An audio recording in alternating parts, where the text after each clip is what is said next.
नमस्कार, मैं हूं वीरेंद्र भारद्वाज और आप देख रहे हैं एक नजर। मुख्यमंत्री प्रेम कुमार धूमल ने कहा है कि प्रदेश सरकार राज्य में गुणात्मक खेल अधोसंरचना का सृजन करेगी ताकि राष्ट्रीय एवं अंतर्राष्ट्रीय मानकों पर खरा उतरकर प्रदेश में उच्च स्तरीय खेल प्रतियोगिताएं आयोजित की जा सके। मुख्यमंत्री बीते रोज शिमला में युवा सेवा एवं खेल तथा पर्वतारोहण की समीक्षा बैठक की अध्यक्षता करते हुए बोल रहे थे। बीते रोज शिमला में युवा सेवा एवं खेल और पर्वतारोहण की समीक्षा बैठक को संबोधित करते हुए मुख्यमंत्री प्रेम कुमार धूमल ने कहा कि अटल बिहारी वाजपेयी पर्वतारोहण एवं संबंध खेल संस्थान मनाली में कृत्रिम रॉक क्लाइंबिंग दीवार बनाई जाएगी और मनाली के समीप हेल्पलाइन ग्रास स्कीइंग की संभावनाओं का पता लगाया जाएगा।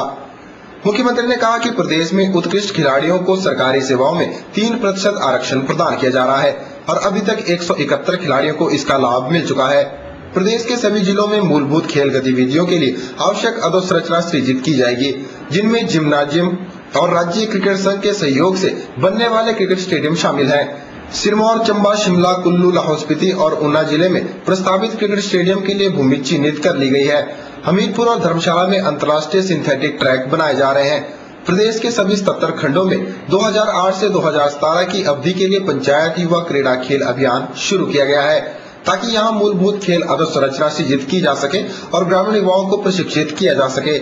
इसके लिए 7,215.54 लाख रुपए का बजटीय प्रावधान किया गया है।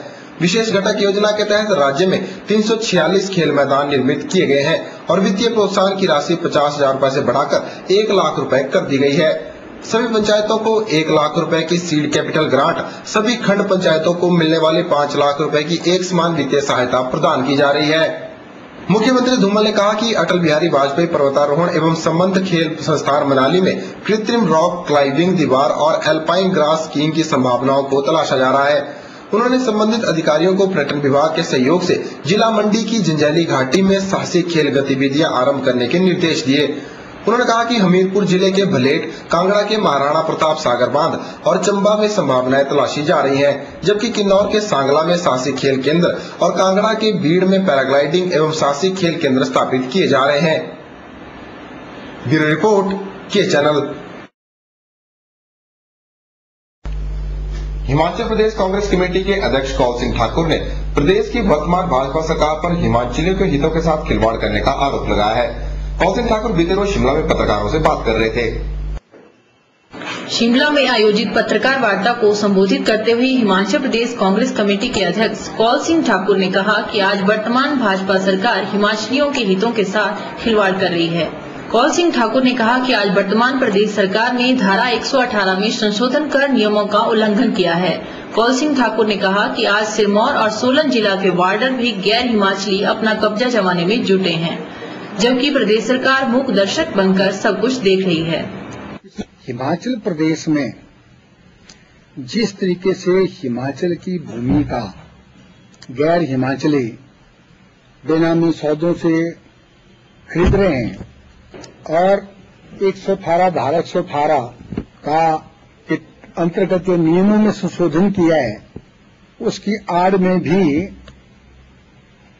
धारा 118 का उल्लंघन किया जा रहा है। हम चाहेंगे कि इसकी पूरी छानबीन की जाए। सिरमौर का पूरा बॉर्डर का एरिया, सोलन जिले का बॉर्डर का एरिया,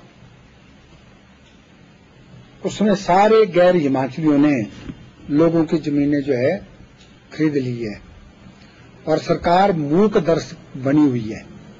कौल सिंह ठाकुर ने आरोप लगाया है कि वर्तमान प्रदेश सरकार हो रही घटनाओं पर कार्रवाई करने के बजाय इसे प्रोत्साहन दे रही है। उन्होंने कहा कि किसी भी गैर हिमाचली को हिमाचली प्रमाण पत्र दिए जाने का कांग्रेस पार्टी विरोध करती है।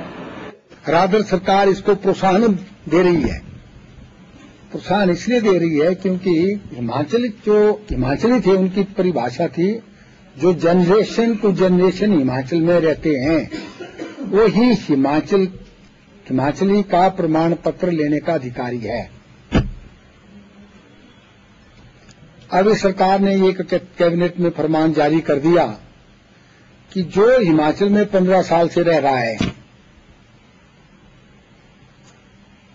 चाहे कोई भी हो, उसको हिमाचली का प्रमाण पत्र जारी किया जा सकता है।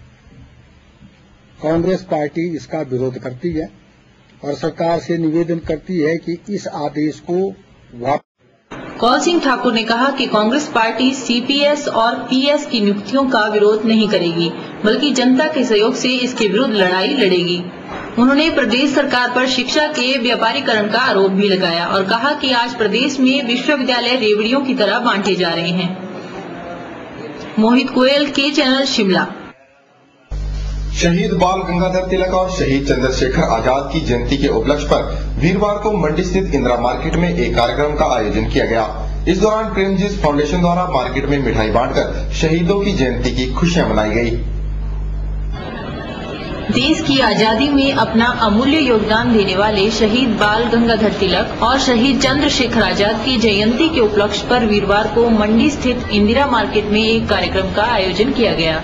कार्यक्रम का आयोजन प्रेमजीज फाउंडेशन द्वारा किया गया। इस मौके पर प्रेमजीज फाउंडेशन के सदस्यों, स्थानीय पत्रकारों और शहर के वरिष्ठ एवं बुद्धिजीवी नागरिकों ने अपनी उपस्थिति दर्ज कराई और शहीद बाल गंगाधर तिलक और शहीद चंद्रशेखर आजाद की तस्वीरों पर फूलमालाएं अर्पित कर उन्हें भावभीनी श्रद्धांजलि दी।